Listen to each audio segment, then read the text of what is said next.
आयकर को लेकर मध्यम वर्ग के लिए खुशखबरी, महिलाओं और वरिष्ठ नागरिकों के लिए भी बड़ी घोषणा।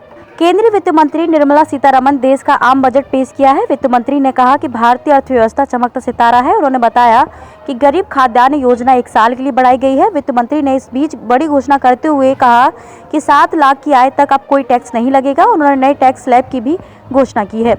बजट भाषण में वित्त मंत्री ने कहा कि पैन अब राष्ट्रीय पहचान पत्र के रूप में जाना जाएगा। बजट में घोषणा की गई कि इलेक्ट्रिक वाहन, ऑटोमोबाइल, खिलौने और देसी मोबाइल सस्ते होंगे। वहीं चिमनी, कुछ मोबाइल फोन और कैमरे के लेंस, सिगरेट, सोना, चांदी, प्लेटिनम महंगा होगा। वित्त मंत्री ने आगे कहा कि 2014 से सरकार के प्रयासों ने सभी नागरिकों के जीवन को बेहतर बनाया है। प्रति व्यक्ति आय दोगुनी से अधिक बढ़कर 1,97,000 रुपये हो गई है। इन 9 वर्षों में भारतीय अर्थव्यवस्था आकार में 10वें से 5वें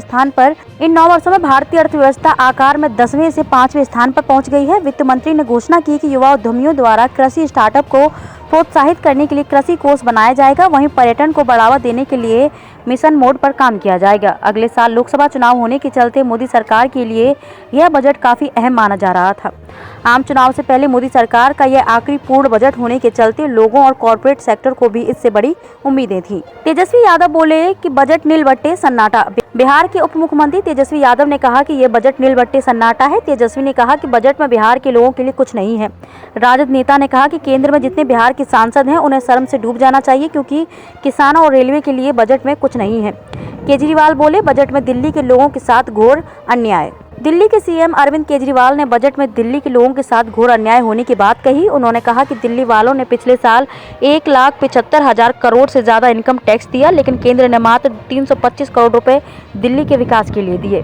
2023 बजट ने विकसित करने के संकल्प की नींव रखी। प्रधानमंत्री नरेंद्र मोदी ने कहा कि अमृत काल का पहला बजट विकसित भारत के विराट संकल्प को पूरा करने के लिए एक मजबूत नींव का निर्माण करेगा। पीएम ने कहा कि यह बजट वंचितों को वरीयता देने का काम भी करेगा। पीएम मोदी ने बजट को भी सभी वर्गों के लिए लाभकारी बताया। उन्होंने इसी के साथ निर्मला सीतारमण की पूरी टीम को बजट के लिए बधाई दी। उन्होंने कहा कि किसानों, ग्रामीण अर्थव्यवस्था को इस बजट से फायदा होगा। महबूबा मुफ्ती ने बजट को बताया खराब। पीडीपी प्रमुख महबूबा मुफ्ती ने कहा कि बजट में आम लोगों को लाभ पहुंचाने के बजाय कल्याणकारी योजनाओं और सब्सिडी को खत्म करने का काम किया गया है। उन्होंने कहा कि जो लोग गरीबी के स्तर से ऊपर उठ गए थे वे फिर से गरीबी के स्तर से नीचे आ गए हैं। 2023 बजट में अडानी के सारे हित पूरे करने की कोशिश की गई।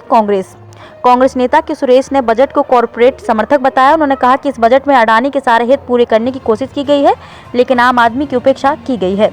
मनोहर लाल खट्टर बोले, बजट से समाज के हर वर्ग को राहत। हरियाणा के सीएम मनोहर लाल खट्टर ने बजट को क्रांतिकारी बताया है।